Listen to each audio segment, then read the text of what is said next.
This is Gippsland FM, your community connection, the place to come to learn all about the community, to connect with others and be part of a wider, vibrant community that we have here in Latrobe City. Today's weather, it's a bit chilly out there for those who've been outside. It was a bit wet and the sun has come out. The top was 15 and tomorrow a few showers and 19 is the projected top. So we might be heading into some warmer weather. This is Business, Wealth and Mental Health. I'm your host, Damien Andrews. We're here to talk about how thriving businesses, wise financial management and peaceful relationships are good for your mental health. And today with me I have the amazing Chris Dunn from the epic, the awesome Three Bears Barbecue. Chris, how are you today? Good, thanks Damien, and yourself. Thanks for having me today. Oh, a pleasure to have you on the show. Let's jump in that Wayback Machine. We're having that chat before the show that some young people don't know, but your kids know what the Wayback Machine is, that silver DeLorean. Yes. Do you want to take us back in time, hit 88 miles an hour, get those flames going behind the wheels? Where did Three Bears Barbecue concept come from? Why did you want to do that? Yep, so probably 5 years ago, just started a bit of backyard slow cooking and put a bit of a blog page on social media. And friends and family joined along, and then from there people were asking, can you cook us some food? So it started off with a very small smoker, and now it's grown into a large business. So you had a really good product that a lot of people liked and passionate about it, and you decided, why don't I make that into a business? Is that my understanding right? Pretty much, yeah. We started off with just like doing small catering packs, little party packs and that sort of stuff. So, and then grown into doing pop-ups, and now we have a cafe. So. Yeah, and the cafe's open a couple of days a week because you're balancing a full-time job and running the cafe. Is that right? Yeah, that's correct. So I'm a shift worker as well. So the Three Bears Barbecue is a side hustle to me. Yeah. But it's a serious side hustle. Yeah, full time for my wife. She does a lot of behind the scenes stuff, all the prep. But yeah, so I manage my time in between two jobs. And two jobs? Well, the barbecue one, and okay, yes. I thought you said you had another job as well. But it's not just you and your wife, isn't it? It's a true family affair. It is. So our boys are on board. They started back when it was 5 years ago. So we used to do pick-up packs. It grown from just a small party packs to people actually ordering food online and picking it up from our house. So they would meet and greet the customers there. They're only like 5 and 6. So they're our boys. So they do the front of house, and they actually help us on a lot of the nights that we do. And then I have my parents. They help us as well. So. Because you're balancing, as you said, the work, the shift work, and I know you're open some Wednesdays, and I'm guessing that's partly because of the shift work. Is that right? Yeah, that's right. So if we can't open on our standard days, a Thursday or Friday, we try and slip in a Wednesday burger night, or we'll do a pop-up around town or Traralgon, and try and keep our food out there. Because with that as well, I've noticed on social media, and I've done this, I've seen Three Bears Barbecue open Wednesday night, and it's like, yep, that's what's for dinner tonight. Because you have that really good reputation. How did you build that reputation? Oh, I guess supplying good product. We really put a lot of work into making sure our product is consistent all the time. And just, I don't know, social media, keeping active on there all the time. That's almost another full-time job, is our social media side. So that builds our audience, and then people share it, word of mouth, that sort of thing. So, I love what you just said there, consistency. So good product, but consistent product. Yeah. Is that something that you intuitively knew, or something that you learned somewhere? No, I guess myself, if I go to a restaurant and order some food and go, this is great, and then I go back again the next time and it's not that standard, and you go, it's a bit inconsistent. If I consistently got good food, I'd keep going back to that same place. So. Yeah. And that's what we rely on. Yeah, and I mean, I think it's 101 business that you provide that same type of product. That's what makes the big franchises work, that franchise model. Is that, from that consistency, what systems do you have in place to make sure that you do deliver that consistent product? I guess with our low and slow, like we always put in the time beforehand to make it all prepped, and then the cook process, it's always around the same amount of hours put in. With our burgers, we're also keeping it fresh. We're always fresh on the day. Fresh bread rolls, fresh mince, fresh chicken. We don't reheat. It's always trying to do that sort of keep it fresh and so, good. Yeah, so you have a similar sort of supply. You make sure that you follow that same procedure. Can you explain for me? I understand slow in cooking. Yep. What's low? So low is in degrees. It's around 100 degrees. It's a temperature. Temperature. So the slow part, a brisket would take about 12 hours to cook. Yeah. At around 100 degrees. So that's a lot of stubbies in between starting and finishing. Well, that's how it started, but I don't sort of get those stubbies in anymore. So then I wouldn't get the consistency. Yeah. Yeah. And what are some of the challenges that you've faced? I mean, obviously you've gone through, you said 5 years, so you were operating through COVID as well, which is, I think, a lot probably is probably a distant memory. But Yeah. what are some of the challenges that you faced to start the business? And then we'll talk about ones that actually you face now as well. Yeah. I guess COVID was actually good for us. Yeah. So we just started previous to that with getting our product out to the public, and then all the restaurants got shut down. So people were still looking for the takeaway option, and we were serving it from home. So that really got our name out there because people were like, "Oh, these guys are doing this low and slow barbecue." Yep. You go to their house and here's the pack ready, off you go. It's all pre-ordered. So that was good for us. Then we started doing some pies and that sort of stuff just to keep us ticking over. Yeah. And yeah, so COVID was good, but then on the other side of that, then we dropped off because then we had all the competition again. Yeah. I guess the other thing is where our price range is, that is sort of a disadvantage due to the fact the cost of the product and the time involved. So yeah. So it's a premium product, though. That's right. You don't go to a Rolls-Royce dealership expecting to pay for a Toyota. No, that's right. Yeah. So those are probably some of the constraints we've had. Is that so? Really around the pricing side of things and finding that niche customer. Is that where you look? Because I know from my perspective, I will jump in the car and head down when I see that you're open. Yep. And from what I've seen of the customers that you've got, there's a lot of people that are coming from a wider audience. Is that right? Yes, wider that's area. Right. That was one of the other things we sort of couldn't rely on just our area. So we often do a pop-up in Traralgon, and that brings other people in, and depending on which day of the week as well. So we often go down there midweek and attract the tradies. Yep. If you do it on a Sunday, you get all the families. So you sort of have to weigh up, what am I going to serve up and where am I going to do it. So, but as for the cafe, we try and keep it value for money. The best we can. Yeah, well, value is value is relative. Yeah. How do you maintain that customer loyalty? I mean, because from what I've seen, you've got a lot of repeat business of people that love what you've got. How do you maintain that? I hope it's because of our product. I hope our product's good and they get great customer service. That is one thing we strive on, is our customer service. In where we are, it's a little industrial area. People don't have time to wait for food to be cooked. Yep. They have a short period of time for their lunch and smokos. So we try and have our food out as quickly as possible, and it's all made to order. We don't have anything. I have noticed that with and especially your making to order, it's very quick. Yep. So that is there one any thing. Secrets you want to share with that, or is it just the hard sweat that you? Pretty much. I've seen you in there working pretty hard. It gets pretty hot in there sometimes. So but all made to order, and if we can get it out quick, and they go, that was a good feed, and they were quick, I'll come back again. So. Yeah, well, I mean, they're key things. I know Amazon focused on that being quick in delivery. Yep. Is that, was that again a conscious thing that you chose? That said, okay, knowing that that's a competitive advantage, being quick? It was. We had some feedback that when we did open, to make sure that the food was coming out, like they didn't have to sit around too long. Yeah. So we sort of made that a conscious effort to make sure that, rightio, this is coming out.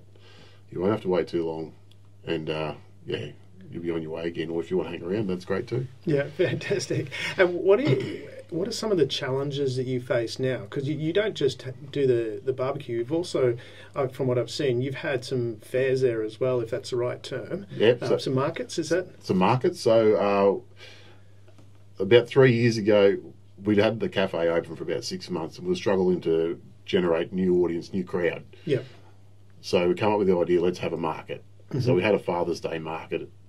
We had 11 stalls and a bit of a car show, and we were inundated with people. We sold out of food in about 40 minutes. So Oh, wow. we weren't expecting the crowd, but it got our name out there too. And then from there, we've had multiple other markets, and we're now up to 50 plus stalls. So 50 local businesses come along, Yeah. and enjoy a day where they've got free entertainment. We put a band on. There's food. There's things to do for the kids, and people have a great day out. And what are some of the challenges in setting up the market? I'm getting at what can we do as a community, as a whole? I'm not pointing the fingers here, and just as a community, how could the community better support those kind of activities? I guess just word of mouth is a good way, or coming along. A lot of people don't understand the behind the scenes stuff that we have to go through to get these events up and running. Yeah. There's a lot of paperwork involved. Yeah. There's insurances, there's costs. We try and keep our costs to our stall holders as low as possible. Yeah. We want them all to do well, not just a couple. So if you can understand on the day, don't get frustrated if there's lines, that sort of thing, or people run out of food.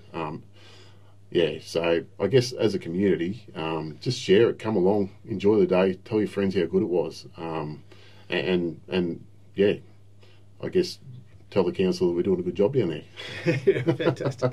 And on that note as well, because there is a lot of things that have to be set up, and rightly so. There's things that we, as far as the community, the council has to look after the community as a whole. Yep. Are there things that could be done when you're looking at it from an outsider's perspective that could be done, or make it easy? I shouldn't use the word easier, but make it more efficient from your perspective of helping set it up? Was there anything you'd look for? Is there some training and support, or? Not real.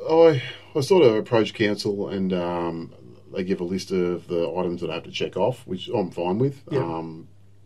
As the events have got bigger, there's more and more things that are required. Yeah. I guess we're a small business, and we may only be the only small business in Latrobe City that do these sort of events. Yeah.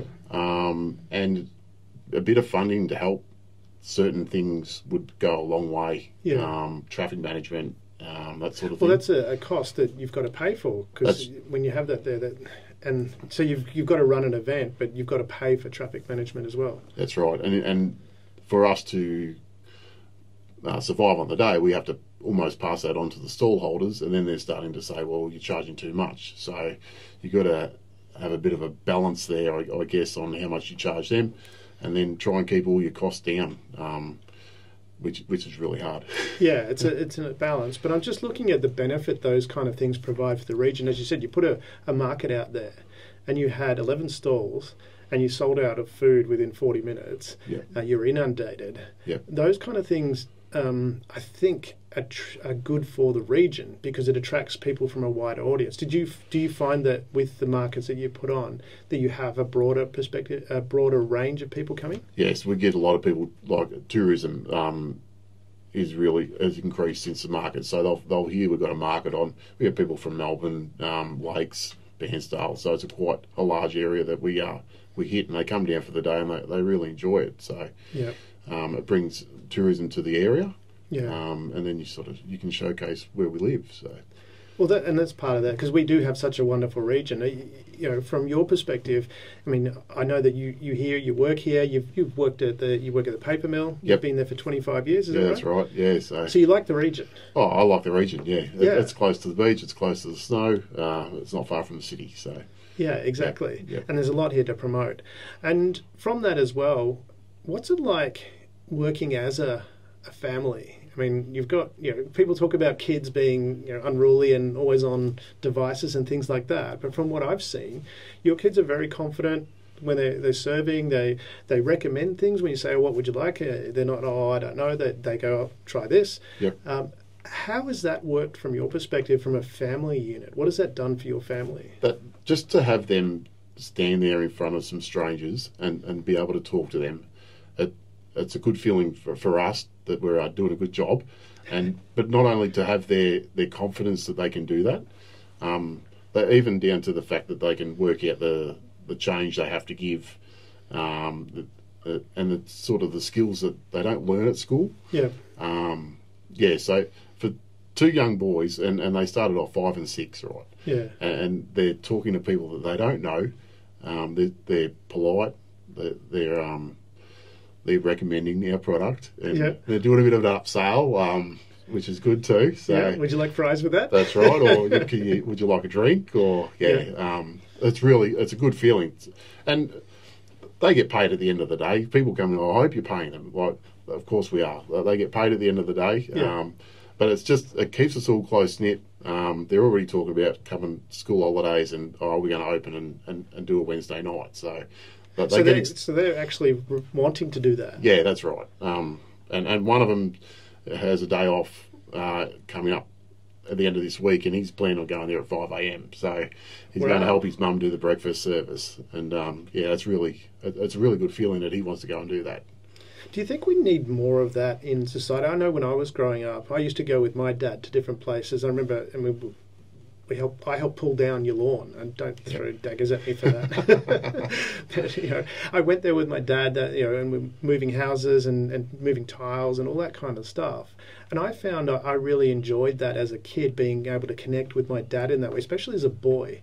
Do you think has had an impact on your sons as well? Oh, for sure. Yeah, and one's really interested in it, and he'll be like, "Oh, Dad, can we get the smoker going? Can you show me how to do the chicken or do a reverse seared steak or something like that?" And he's got a real passion for food now. So and where the other one is more, he just likes the front of house. He just likes serving the people, and taking the orders and that sort of thing. But even that's a skill in itself. So. And what's been the impact, do you think, on their broader academics, for example, like their schooling? Yep. So I think it's helped them in a way. Like they're confident enough to get up in front of the school and talk and that sort of thing. I found that quite difficult as a kid. Yeah. Growing up, I didn't have these opportunities to work in a shop or do that sort of thing. So it's given them those confidence and skills to I can talk in front of someone. So. That's a really important skill, because when we look at how the value of what we mentioned value before, in life there are really three categories in as far as employment goes. There's the workers, and that do a lot of and they work hard. That's not saying it, but that's a certain skill.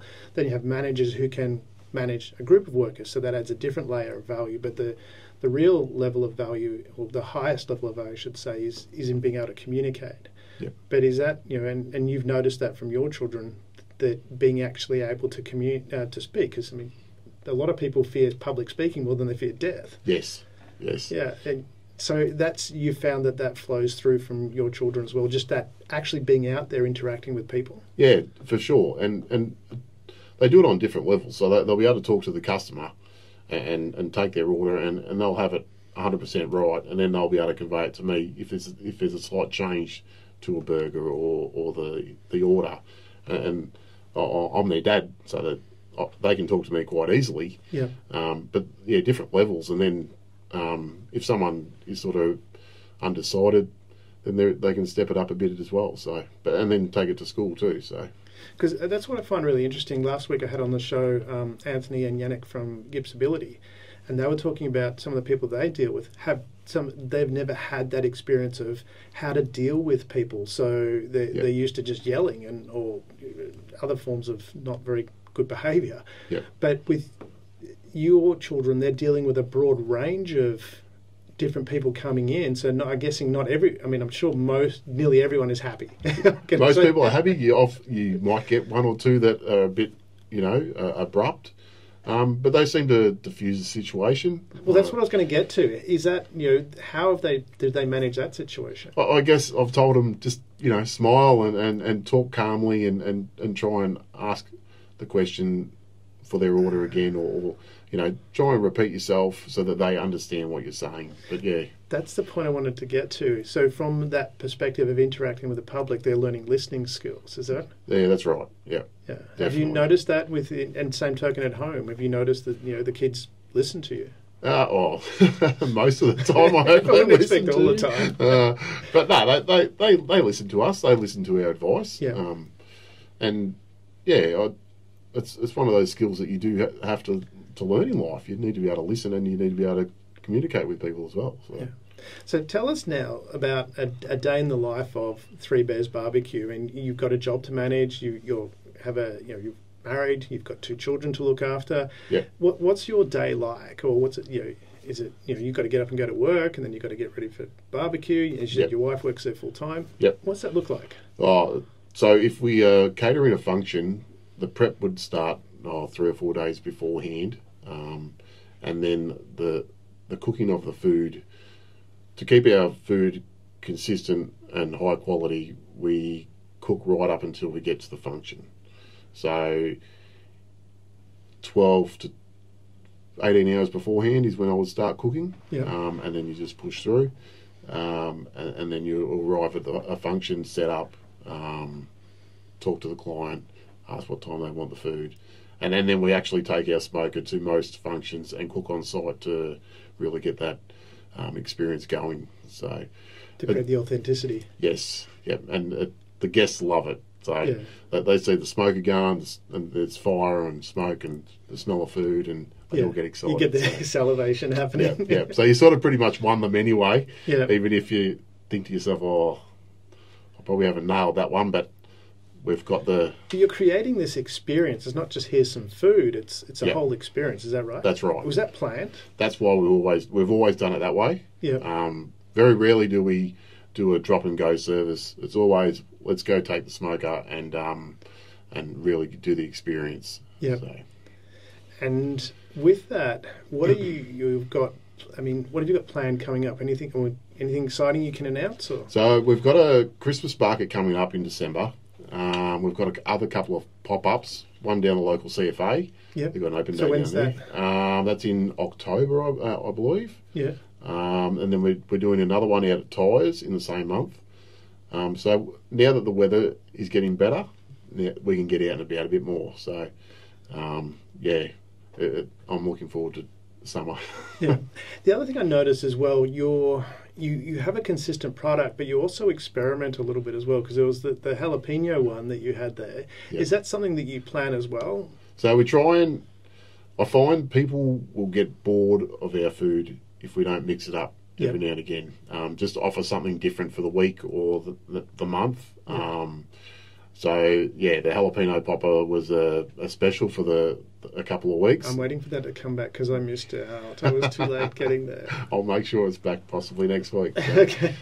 But I'm always trying to use our style of cooking in our burgers as well. So we do like a brisket Philly cheese steak roll. Yeah. And that's with the smoked brisket. So there's other burgers that have got pulled pork and beef patties and that sort of thing. So we always try and evolve and try and offer something different each week. Yeah. Just to make sure that people want to come back and go, I want to try that this week. I missed out on that. Or it sounds like you've got a core product as such, and then you have little variants off that that they're different but not too dissimilar. Is that right? Yeah, that's right. So we try and keep it to the same sort of ingredients each week, but then mix it up with a little bit of this and a little bit of that. So we do spring rolls every now and again. People love those. But we have that core product, and then after that we'll put a little bit of this. And is there any particular favourites that people like? Oh, they like the brisket Philly cheesesteak rolls. They're good. The loaded fries go well, but you can't go past a double smash burger. It's a hearty meal to keep you full, that's for sure. Yeah. What's your, because we're about to wind up, what is your takeaway that you'd want people to take away about how to manage a business, family, that kind of thing, work? Yeah. What will be your takeaway? I guess just have a go to start with. Just have a go and don't expect the big rewards from it. It's hard work, but you got to manage your time as well. You got to manage your business time with your family time, and we've done that recently with the winter. Our kids play soccer, so we don't do anything over the winter weekends. But then, so manage your time and sit down and talk to your wife or your partner and your kids and say, this is what we want to do in the next couple of weeks, and it should go from there. So. Fantastic, Chris. It's been a pleasure having you on the show. Thank you very much for sharing Three Bears Barbecue. For the audience, if you haven't been there, get down to Three Bears Barbecue. The address, Chris? 4 Electra Avenue in Morwell. Yep. down in the old industrial estate. So Near the big dredger. that's the one. Yeah. It was a training room back in the day when the SSE was down there. So Yeah, well, there you go. Three Bears Barbecue. Chris, thank you very much for taking the time. This has been Business Wealth and Mental Health.